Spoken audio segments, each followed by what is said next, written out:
Welcome to the Emotional Abuse Recovery Podcast, a podcast specifically designed to help you heal after a toxic or narcissistic relationship. This podcast teaches you to use your subconscious mind to go from feeling stuck to set free. In here, you will learn how to use the power of your own mind to free yourself from emotional pain, move forward with confidence, and experience the inner peace you deserve in your healing journey after emotional abuse. I'm your host and subconscious reprogramming coach, Allison Dagny. So let's get started. Hello, everyone, and welcome to a new episode of the Emotional Abuse Recovery Podcast. Today, I have a very special guest with me, and I'm really excited about our discussion. So what I'd love to do is just turn it over to you, Sabrina, and I'll let you introduce yourself to our audience, who you are and what you do. Yes. Hello. Thank you so much for having me, by the way. I so appreciate that. Of course. So my name is Sabrina Victoria. I own a company called Human Better 365. It's a human transformation company covering everything from time management, organization, structure. I predominantly work with female entrepreneurs who are, under six figures, trying to level up, under 5 employees, maybe just got started. Maybe you've been doing it for a little bit. A lot of times when you jump into entrepreneurship or coaching, there's this whole like shiny object, super excited about it and to help all the people. And then you turn around and you recognize, holy crap, like I have to become a marketing person. I have to become a social media person. I have to, be an HR person. I have to know money. I have to be sales. Like there's all this stuff that you don't really recognize when you first get into it that hits you. So I really dive into that world, and it obviously leaks into home life and personal, and it kind of goes across all areas of our life. Yeah. And that's why I'm so excited to have you here, because I'm part of your Facebook group and I listen to your podcast, and we're going to link all of that up in the show notes too. But my main reason for having you here was because, of course, this is the Emotional Abuse Recovery Podcast, and you know my story and I know your story, but I want you to be able to share your story with my audience to give them some, hope and some inspiration, because you weren't always where you're at right now. And you came from a very different place in your life.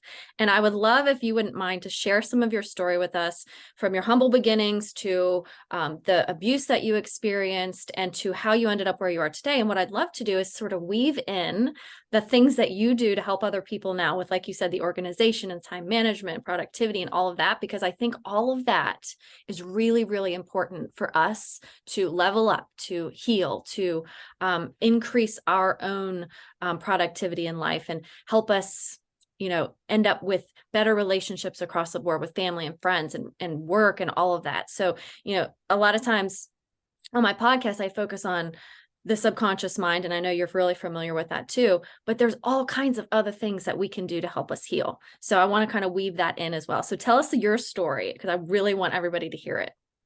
Yeah. So I love starting at the beginning, because the beginning has a lot to do with, like you were saying, the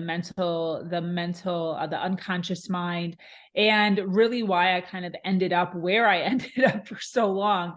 So I was raised as a Jehovah's Witness, and everything was, okay until I got pregnant at the age of 20 with no husband.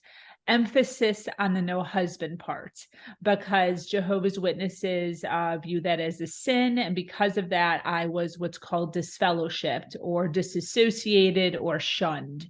And that basically means within a very short amount of time of me announcing that I was keeping my baby, my entire family and my entire community, everybody that I had ever known, cut all ties with me.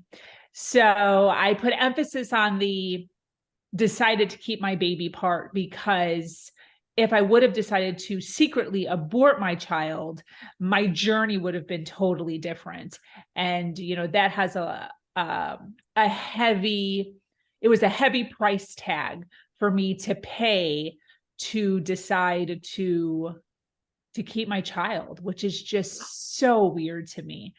But anyways, I wound up going down this journey of a broke single mom, the stereotypical single mom life of no money, rolling balance of negative $172 in my bank account at any given day, eviction notices on my apartment door, car getting repoed out of the parking lot, just total despair, total darkness, sinner, hopelessness, suicidal thoughts, dealing with postpartum. So all the thoughts that go along with that. And I wound up meeting a man And then who what? came in on a white horse like they do, came in as the savior, came in as, let me help you, let me hold you, move into my place, leave your place, quit your job, start working for me. Don't worry about your phone bill. I'll take over your phone bill. Don't worry about your car. I'll get you a car. And before I know it, I turn around, and what seems to be on the outside a beautiful story of, being swept away is actually on the inside a relationship that is full of emotional, mental, verbal, sexual, and financial abuse to the 10th power. And I was completely naive and I literally just had no idea. I mean, it was so weird. I had no idea that what was happening to me was toxic, was bad. So anyways, 8 years in, I'm on the floor in the bathroom having a total mental breakdown, just so confused out of my mind because I'm being told that any woman would want this life, any woman would beg for this life, any woman would die for this life. And I'm over here like hating it. I'm hating all of it. The constant just badgering, the constant having to look over your shoulder, the constant walking on eggshells all the time, every single day.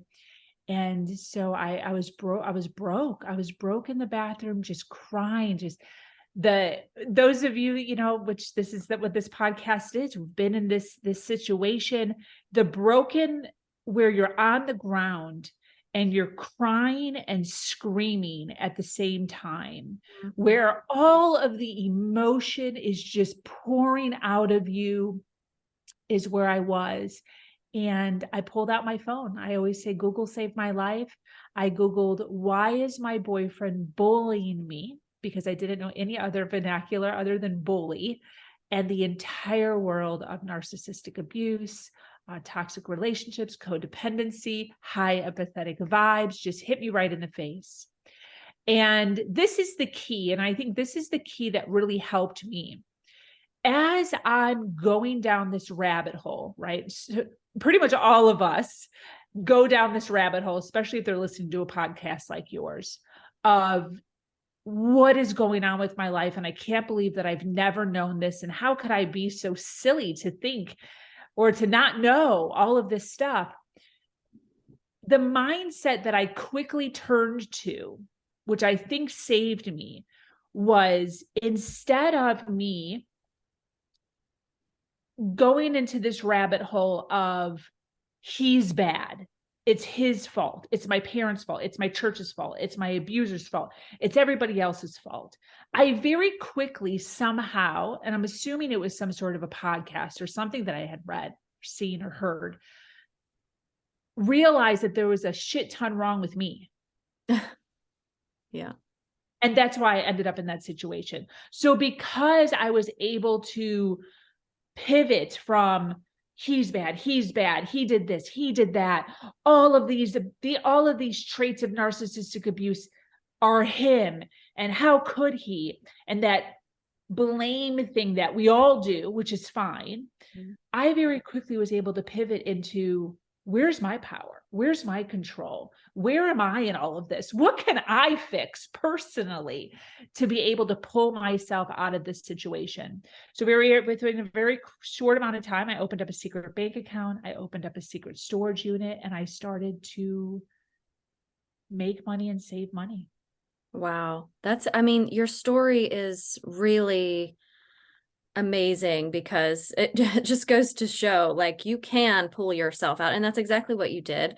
I think the whole mindset that you were saying, like that mindset shift that you did so quickly, for most people, it takes a long time to get there. I know for me it did because it was, I went through that stage where it was all his fault, everything he did, right? And I'm not saying what he did wasn't his fault. It was his fault. He was abusing me just as your abuser was abusing you, right? Yeah. But we also, in order to heal and like you said, empower ourselves and take back control, like what is in my control here, right? Because as Yeah. long as we continue to put that on everyone else, then we are still the victim. We are still powerless. We have no control, right? It's when we do make that shift, which for some people it takes a little bit longer, right? And luckily for you, it was kind of a epiphany that hit you and smacked you in the face, and you were like, hold on, okay, I'm ready to get out of here. And you took action. So that is a phenomenal story. So thank you so much for sharing that. And we'll like kind of weave in parts of that as we're discussing this. But because I want to talk a little bit about because you said you set up a secret bank account and you had done other things, the storage unit, things like that. How did being an organized person, and not only organized like physically, but like mentally, like you had done some things to kind of pull you out of there that you could attribute to a lot of the stuff that you're teaching other people now. So can you talk a little bit about that? Absolutely. So the very first thing that really helped me before I even found out I was in a narcissistic relationship is I started to keep a journal.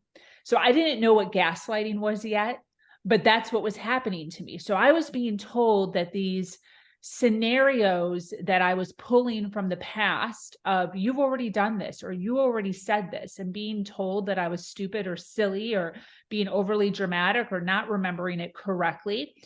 And I'm like, I swear, like, yes, 100%. So I started to keep a journal. Just every single day, something would happen. Multiple things sometimes would happen. And I started to keep a journal of the day, the time, what happened, who was there, where we were. And when I found out about the narcissistic abuse, really relating that to the gaslighting.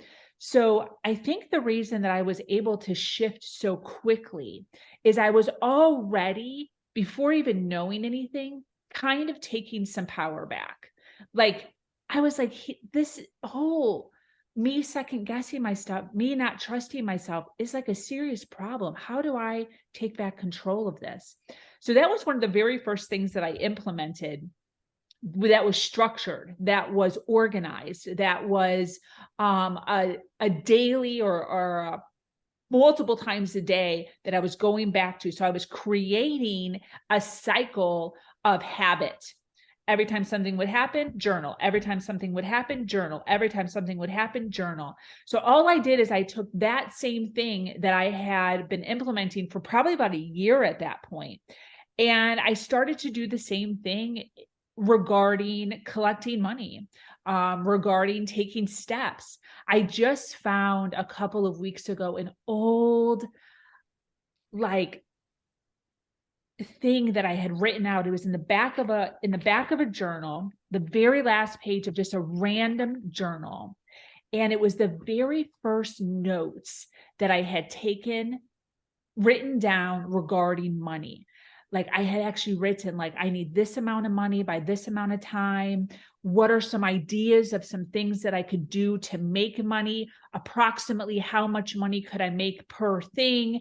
And then how many things do I need to sell in order to make this much money over the course of a year or 2 years or whatever it was. And although I don't remember that specific day of writing that specific sheet of paper, I do remember so many instances where I would make a plan like that. I would take a step towards that plan and then feel the power and the confidence that came with implementing a step. Like the first day when I went to go open up my bank account, oh my God, I was so scared. Because you were still I with was like, this person, right? yeah, Yeah, because you were I was panicked. scared out of my mind. I was like, there's probably a tracker on my car. Because he had me all like, Mhm. I have a tracker. I have a spy watching you all the time. I have people all over this town that are keeping track of you. So I was freaking out that first day. I went like 2 towns over, like this weird bank that like's not on a main road, purposely Mhm. to open up my bank account. And it was a step that I had written down. Like, what are the things that I have to do? What's the plan? What's the first steps? The first step is I need my own bank account. So Mhm. like, what does that look like?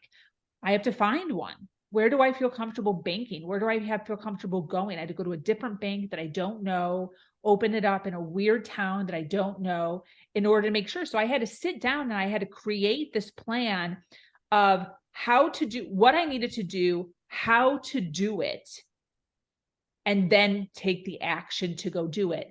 And I did not put a time on it. I Mhm. think one of the other things that I really did too in this situation that helped me, it wouldn't necessarily help you in any other situation other than this type of situation. I started to save money, not to leave. I started to save money to have choice. Mm.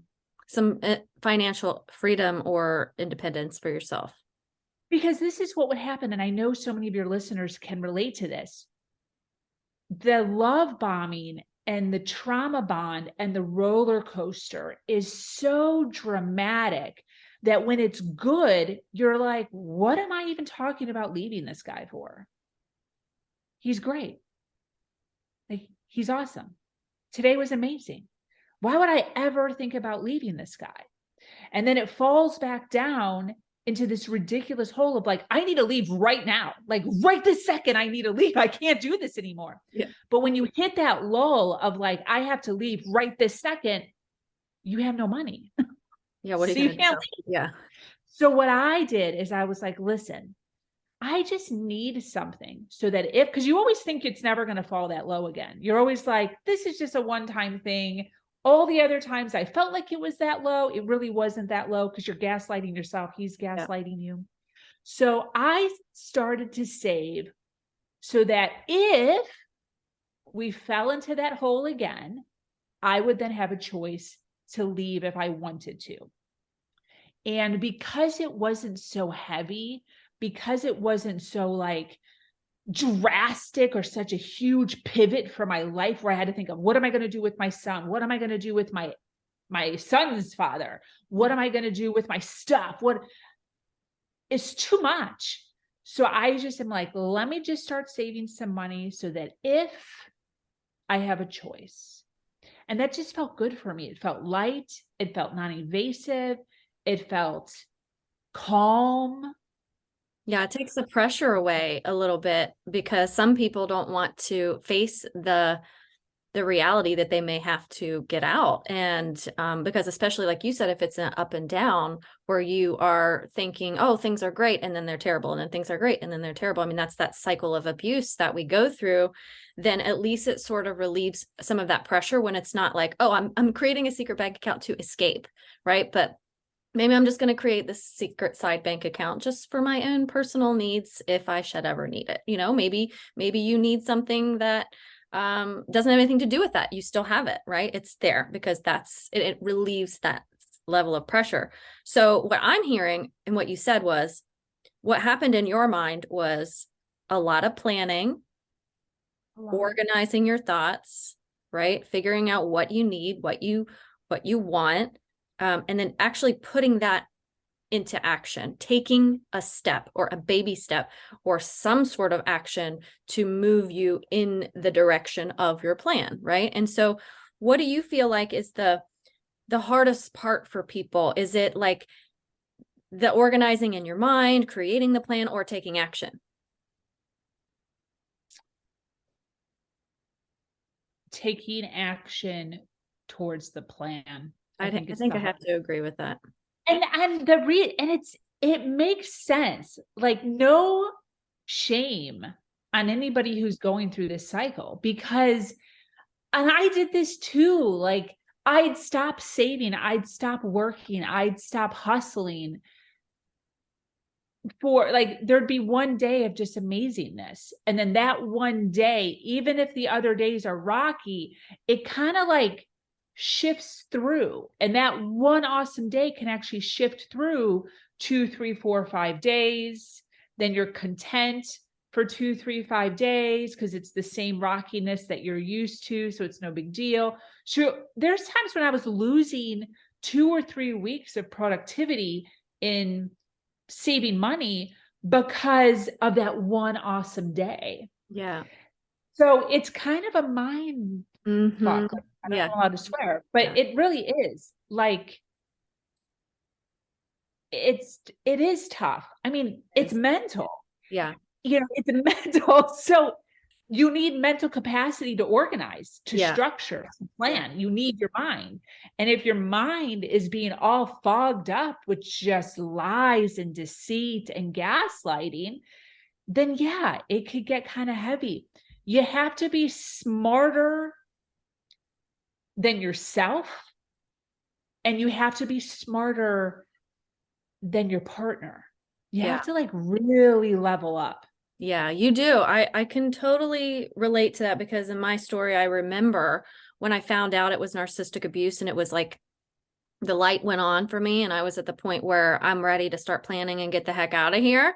And but I still remember that sort of, I don't know if cognitive dissonance or whatever, going back and forth in my head, like, well, maybe I'm making this out to me worse than it really is. And, oh, he's doing a 180 and he's acting all wonderful and nice. And maybe I'm just being overly sensitive or too dramatic about this all. And I mean, we've been together for 20 years. So it was like, oh my gosh, look, I'm about to literally drop a bomb on an entire marriage and 3 kids and a house, and from what everybody thought was a wonderful life. And let's think about that, right? Because we're talking about that organization of the mind, right?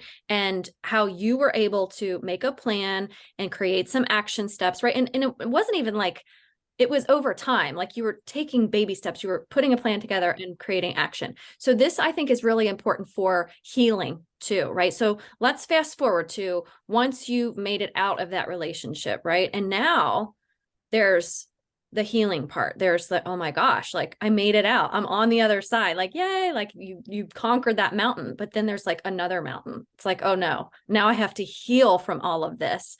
So I really want to talk about how organization in general, like in life, how, and I know you're a minimalist, and how you like want to have minimal stuff throughout your house to give yourself some space, right? Because it's important to think about, how does our physical areas, how does that affect our mental areas and our mental capacity too? So I guess after all of that going on and on, what do you feel like of organization, of time management, money management, minimalism, like all of that stuff? What do you feel like helped you the most in the healing stages after you left?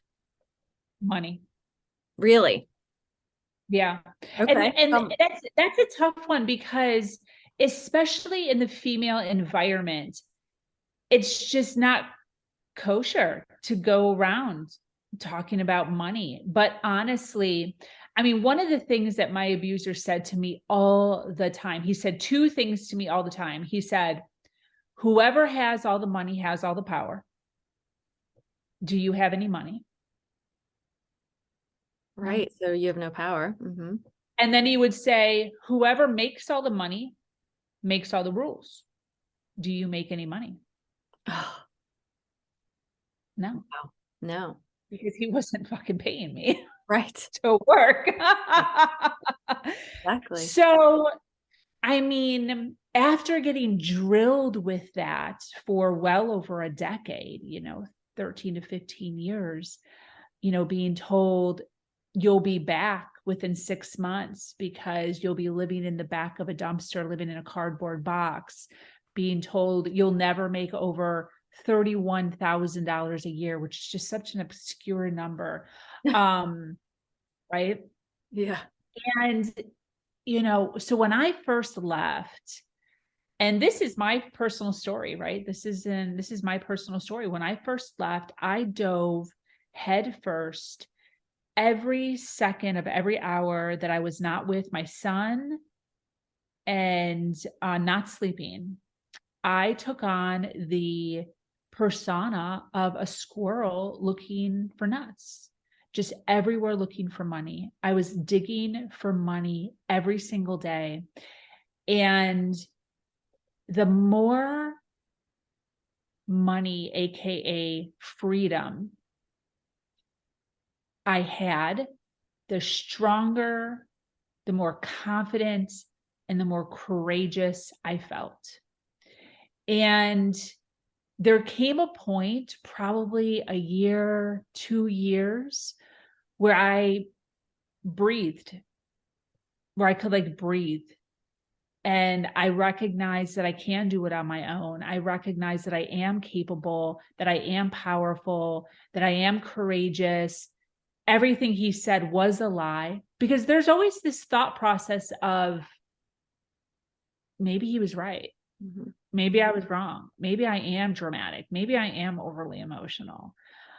And looking back, really recognizing that all the planning, all of the structure, all of the, weekly writing out to-do lists and marking things off and doing the next best thing,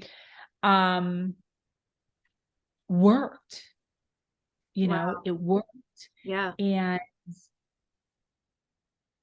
the lightness was just, even till, all the way till today.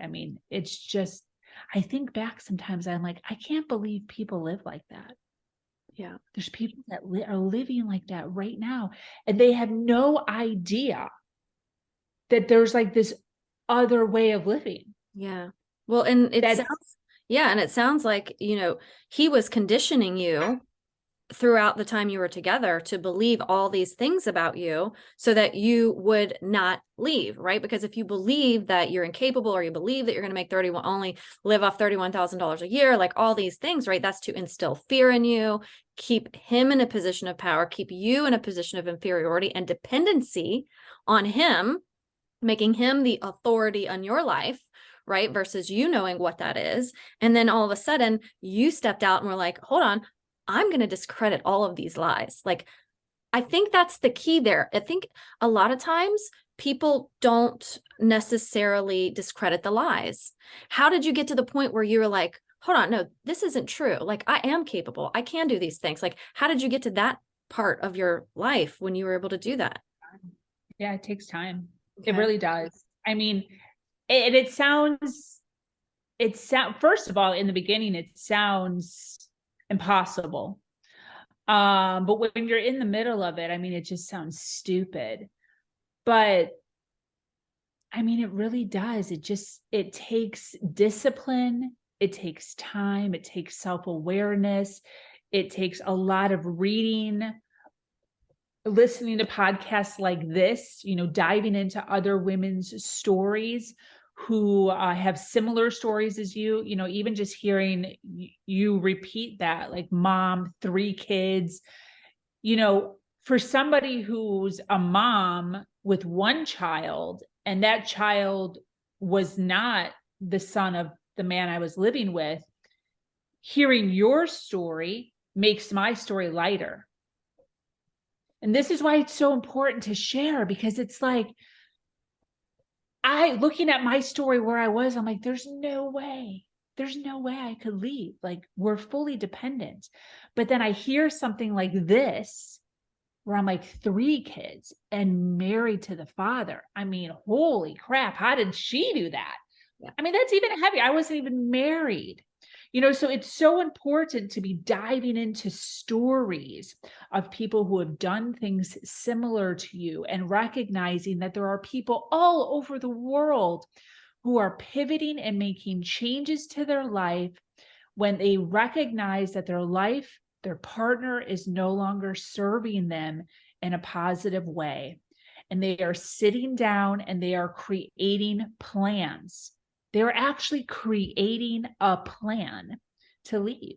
Whether it's a long extended plan like mine, it was 4 years, or if it's a short plan. I mean, some people literally just find out and then within 2 or 3 months, they're just like out of here. They move in with mom and dad. Yeah. So it's like, what is your plan? Like, what do you have to do? What is your journey? What is your story? And mine was longer, I took 4 years from the day I Googled, which I don't know the day, like the month I Googled, till when I left. 4 years having to play a double life. Did you plan?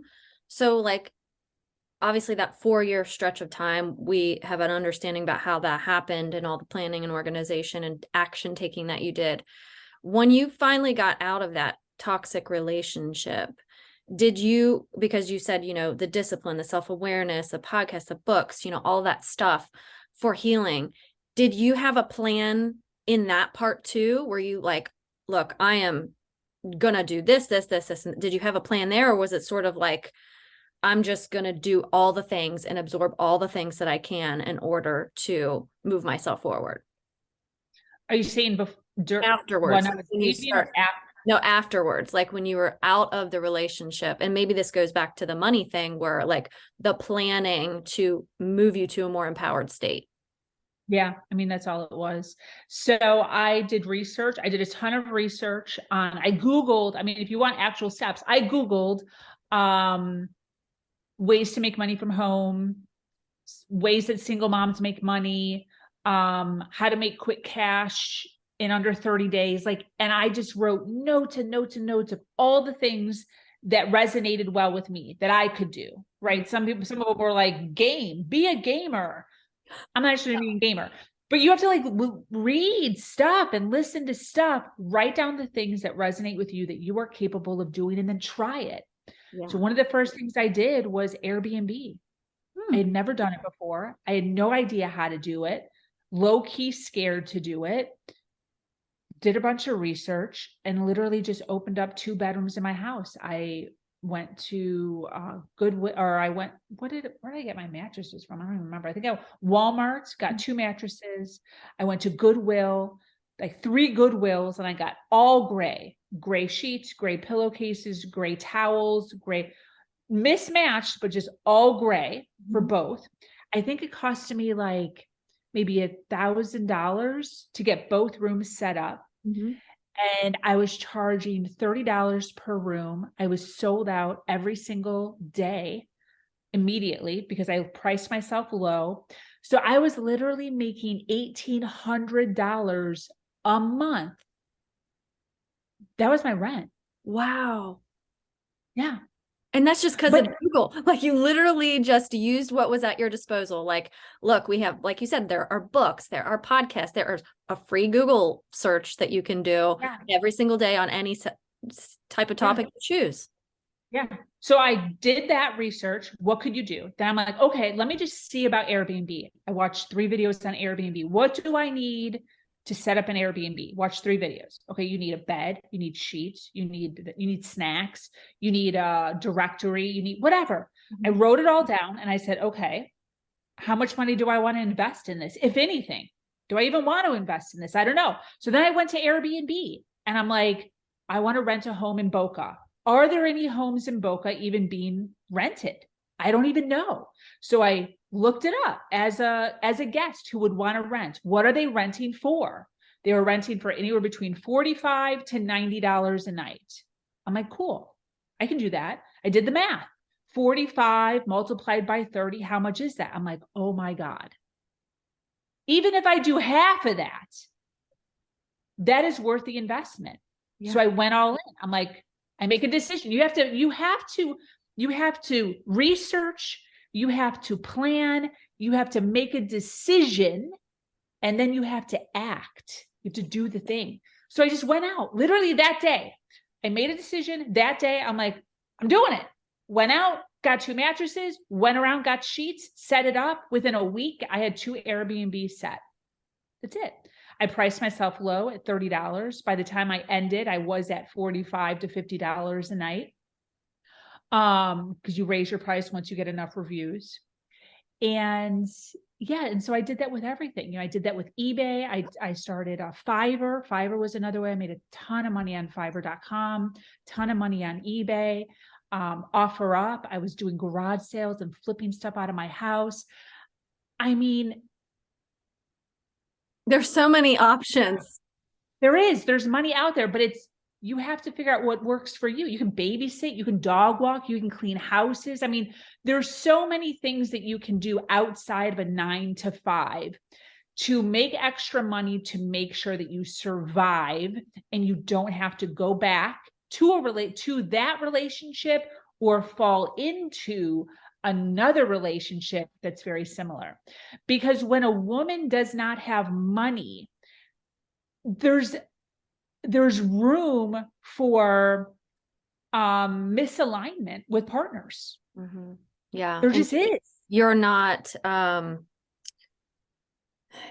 in a position, and I guess power isn't the right word, because that's like what your ex was saying, but there is some level of control that we have when we have our own money. I mean, that's just a reality. And, that was something that I was really scared about, because I was a stay-home mom for years. And when I left, I was like, I don't know what's going to happen. I don't know if I'm going to have to go back to work. I don't know. We had a business. And so that was good, because I ended up being able to take over the business, because it was like a side business that I was running anyway.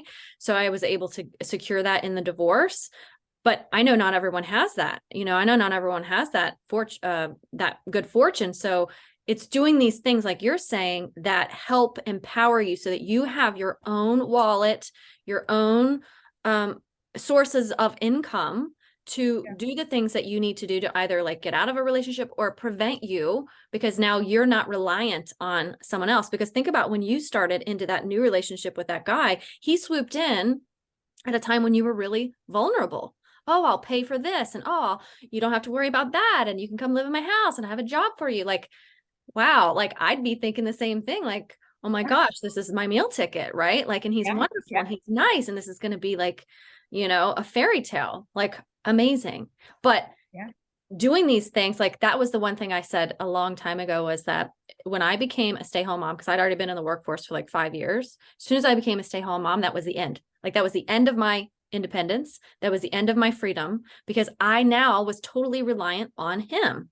And I'm not saying everybody who's in a relationship with someone who makes money and they stay home is going to lose their freedom. I happened to be with someone who was a very bad person and who was an abuser and took advantage of that, as were you.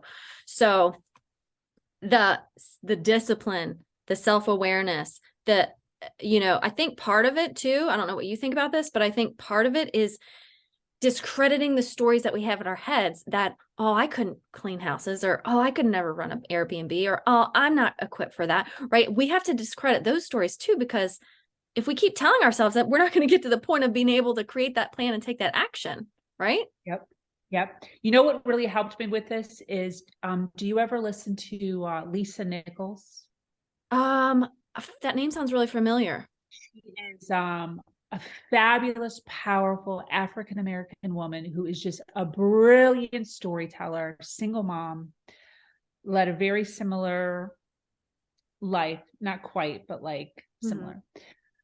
I remember distinctly, and this will stay with me for forever. I was listening to one of her spiels, and she said something to the effect of, when she was saving money, she was working really, really hard saving money. She was renting out a room in her apartment, or vice versa. She was renting from either way, she had a roommate, and her roommate smoked.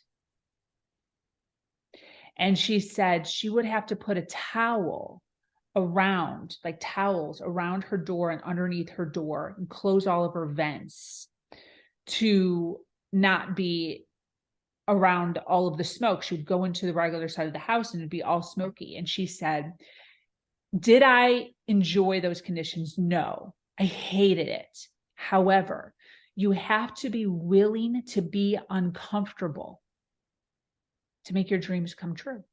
That is so true. And it just stayed with me. It's like, these narcissists, a lot of times they make you kind of comfortable. Mm-hmm. Like, as horrible as it was, there was comfort. I didn't have to like clock in at 9 o'clock.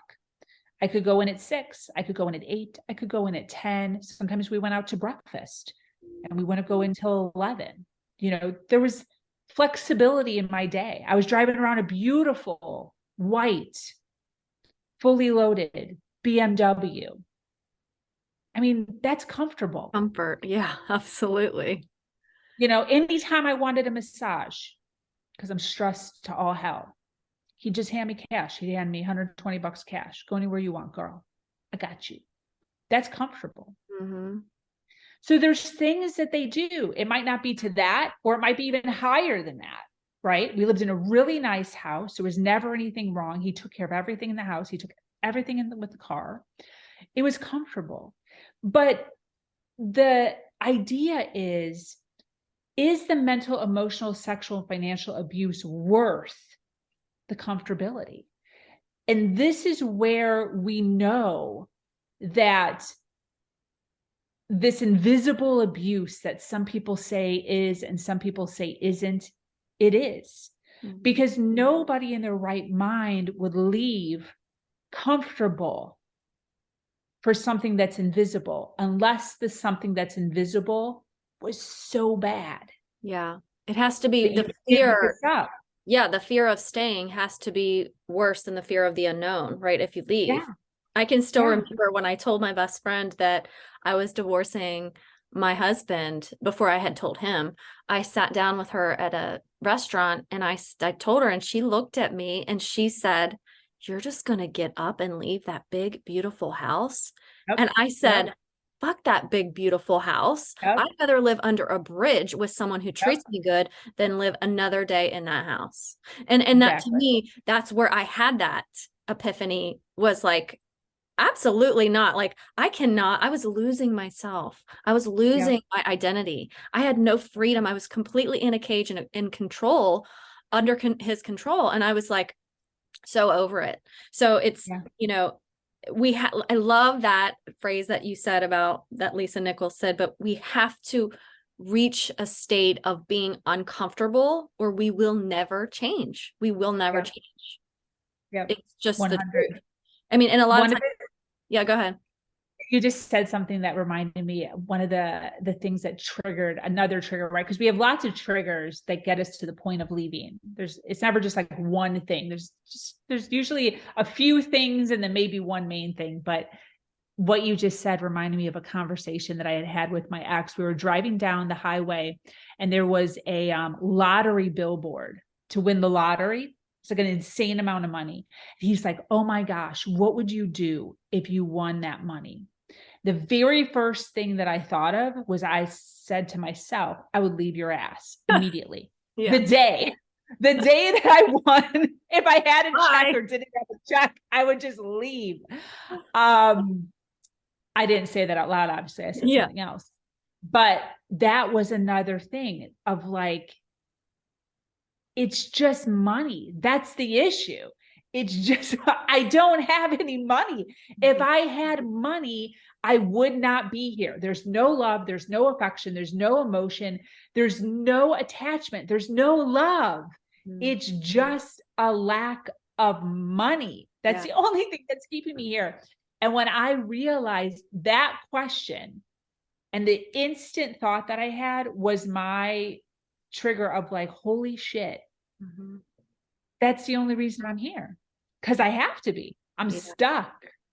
Yeah, you didn't have resources, right? So we can't do a lot of things if we don't have tools and resources, which is why I love what you do and all the things that you bring to the people who you help in Human Better 365 and on your podcast and all that stuff, because you're teaching people that it doesn't have to be the same way it's always been. Like, I was just listening to your podcast the other day on multitasking and productivity, and how you can literally not be productive if you're multitasking.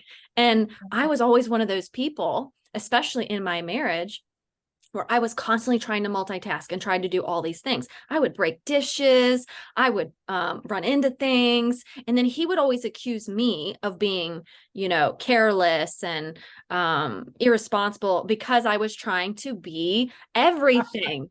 And it was like, I was totally unproductive. So I love that because I'm learning now, even like, and I have been learning for the past several years, that it's okay to not do 14 things at one time. It's okay to just focus your intentions and focus your energy on one thing and be successful at that and move on to the next, which brings me to how we can use that as far as our healing goes too, right? So like people are hearing this stuff. People are hearing like money's important. We need it to move on. We need it to help ourselves heal. But like we don't have to do the money and the yoga and then this and the healing mindset. Like we don't have to do and throw everything in the pot at one time. We can literally just pick one and focus there.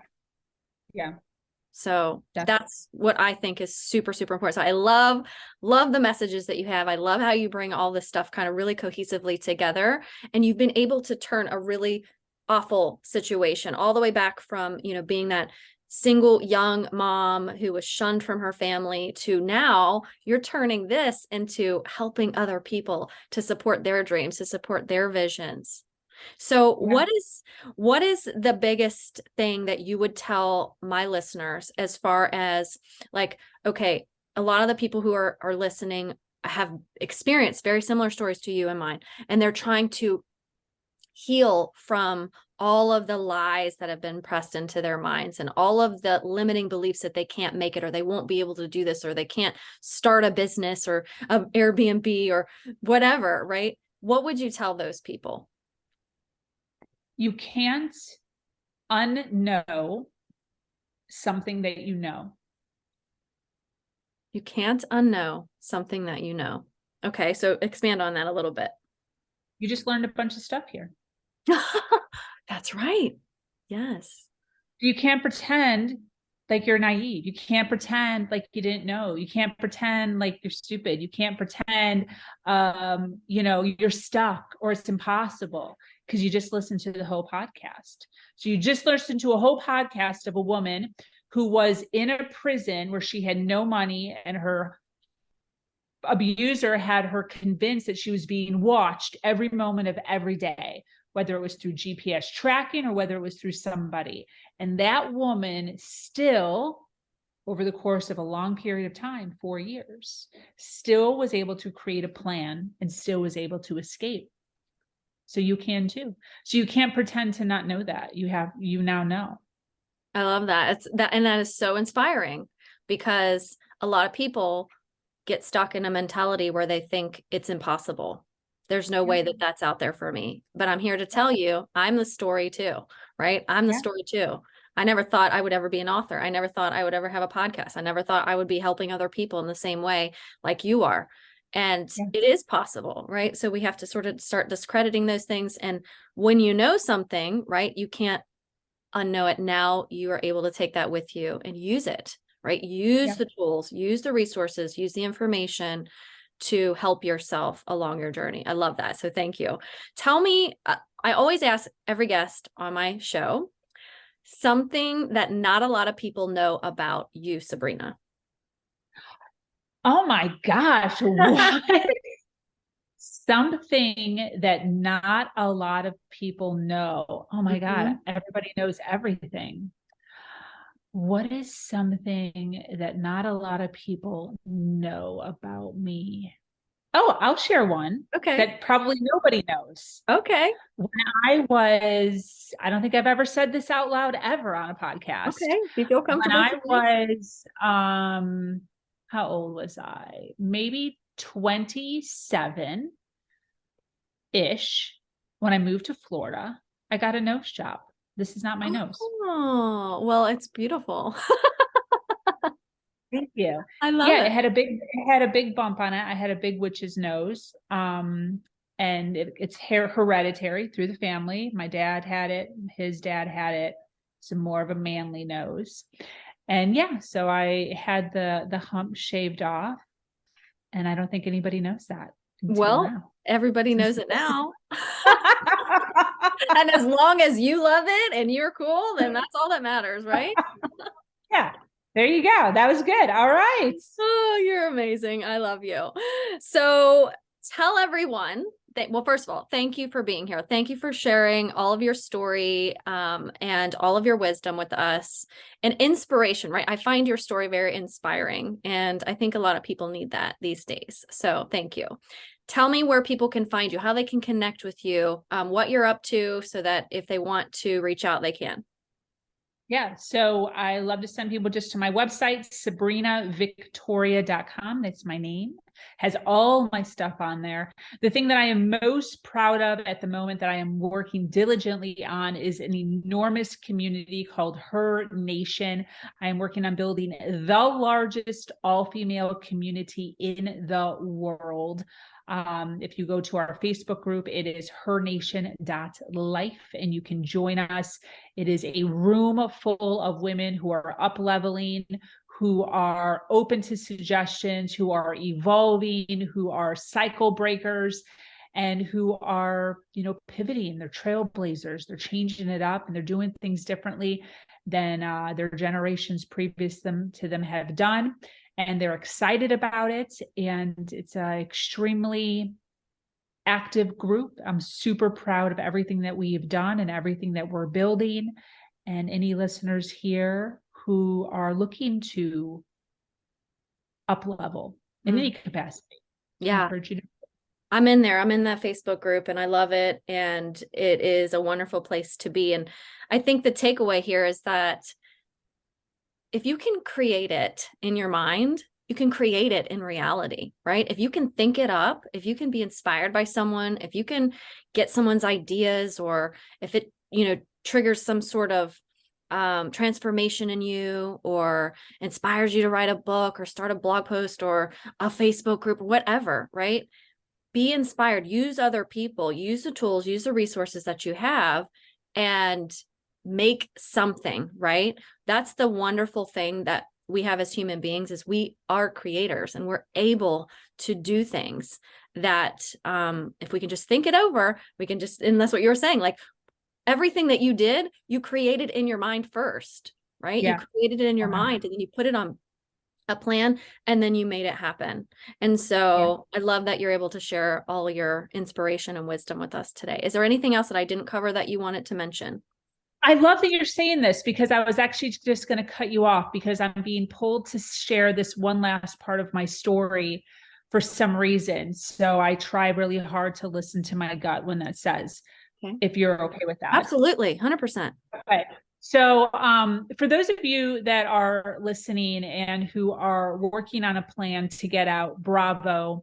For those of you that are listening, working on a plan, and the plan doesn't seem to be working so well, this story is for you. So when I opened up my bank account and I first started saving money, within a year of starting my little side businesses, of my little coaching business, my little eBay store, my little OfferUp store, I had saved $6,000 over the course of a year, which is not a lot of money in a year, but for me, it was a lot. I wanted to low key brag to my abuser. I was like, he always made me feel like I was stupid and dumb and I didn't know anything and I couldn't do anything. And I wanted to low key, I was just so proud of myself. Like I was just overcome with joy. And just in a stupid moment, he was coming up behind me and I didn't shut my bank account screen fast enough. And he saw that I had $6,000. And because of that, he cut off my little weekly allowance. So to work for him full time, more than full time, he was paying me $250 a week. And that $250 a week would pay for groceries, my gas, my insurance, whatever other my son, miscellaneous. Long story short, I had no money at the end of every month, and he had it convenient like that. So when he saw I had $6,000 saved up, he thought I was skimming off the top. He thought that I didn't have the expenses I thought I said I had. So he cut me off. He cut that $250 off for 6 months. So I had to start using my $6,000, which meant that my bank account drained back down, even though I was working for him full time for free now, and then also still working my side business. So this obviously hit me emotionally. This hit me mentally. It was a whole shift in the way that I was doing things. And my money went down while I was trickling money in. It was this whole thing. And eventually got back on my feet and started saving again. 2 years go by. I saved $13,000 in my secret bank account. He doesn't know about it still. I call my son's father because he was not my son's father. I call my son's father and I say, hey, I have money saved up. I am leaving my partner. I just want you to know I'm super scared. I'm literally freaking out. And my son's father goes, awesome. Good for you. Girl power. So proud of you. Good job. I will help you in the best way that I can. Within a month, my son's father calls me up and he says, hey, can I take our son on a camping trip? I say, yes, 100%. That would be great. Side note, he had started spending time with him right around this time. He had left for years and years and years and years, and he had just started coming back into his life. So I was like, yes, 100%, take him on a camping trip. That would be great. Long story short, he didn't take him. He did take him on a camping trip. He also simultaneously decided to just keep him. So he wrote me a long ass email that said, thank you so much for taking care of our son for the past 11 years. I got it from here. Peace. What? Yeah. So a whole long story. It's a ridiculous story. Long story short, $18,000 in lawyer fees. I had $13,000 saved up. $18,000 in lawyer's fees. So now I am negative $5,000 in bank, in credit cards, trying to get my son back, in legal fees over the course of a year, completely devastated. I'm being mentally, emotionally abused, that fog. I'm fighting a custody battle, which I'm sure you understand, that fog. Everything shut down. I'm just right back where I was, just devastated. I'm in the car. I had just paid my last check to my lawyer off of my credit card because I had no money left. And I have this piece of paper. It's a 17-page child contract for this $18,000 on the days that my son could go with his father. It was the stupidest thing ever. And I'm crying all dramatic in the car, just freaking the hell out of the universe hates me. I can't catch a break. Like, I'm doing all the things that Tony Robbins is telling me to do. I'm showing up. I'm working hard. I'm doing the things. I'm playing house with this crazy person. I'm trying to be an awesome mom. I'm trying to run a side business. I'm like, I am working my ass off, getting 3 to 4 hours of sleep. The universe hates me. God hates me. This is my punishment. This is what I get for being a sinner. This is what I get for being a slut. This is what I get for being a whore and having a child out of wedlock. Like all these things, right? And I think to myself, I guess I just have to give up. Oh my gosh. I'm sorry. And in that car, while holding that piece of paper, I had to make a decision. Am I going to fucking do this again? Or am I going to just give up? And this is just my life. Because people live in abusive relationships. Like, I know that. Like, people live like that all over the place. There's probably neighbors right here that are living in situations like that. And they're alive. And they're fine. And I decided while sitting in that parking lot that I would continue to try to get out until the day that I die. Because I never wanted there to be a point in my life looking back thinking, what if? What if I just would have tried one more time? So I did it again. And within a year, I was able to collect $31,000. And on a random day in June, I left. Wow. With my son, our clothes, and my bicycle. And I started all over again with a mattress on the floor. So for those of you that are planning, for those of you that are listening now and you're like, I am freaking planning. I am doing the things. I am trying to work 2 jobs. I am trying to organize and structure and journal. And it's not freaking working. It's not going fast enough. I am here to tell you, living proof that the universe is crazy. And that it always doesn't work in your favor. And that there are going to be bumps and bruises and it's going to seem impossible and you're going to want to pull your hair out and you're going to want to give up. but you can't. No. You Wow. can't. You can't for your future self, because I'm telling you right here from personal experience, I am 40 years old. And if I would still right now be in that situation, how devastating. How absolutely devastating. Because look at all that I have created now that I am free. Yeah. And that is exactly what you are going to be missing out on if you don't continue to try again and again and again until. People are successful not because they do hard things. They are successful because they do hard things until. Yeah. Wow. Thank you so much for sharing that. And I hear the pain in that story. And I'm so sorry that you had to go through that.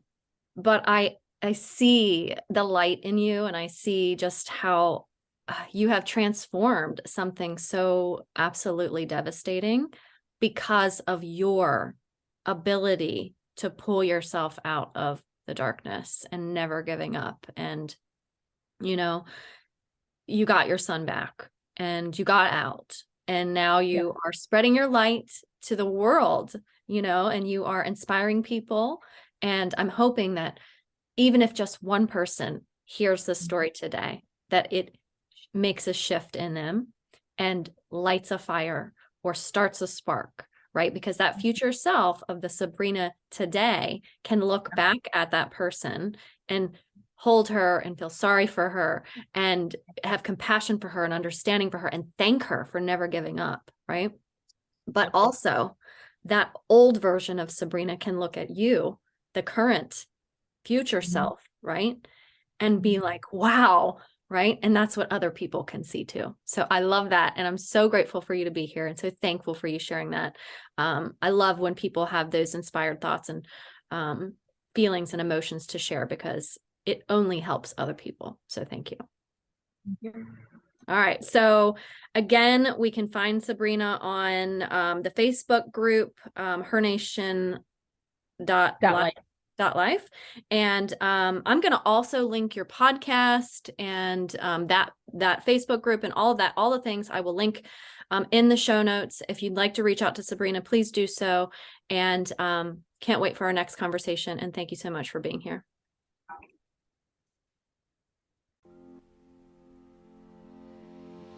Thank you for being here with me today in the Emotional Abuse Recovery Podcast. I hope you found value here with me.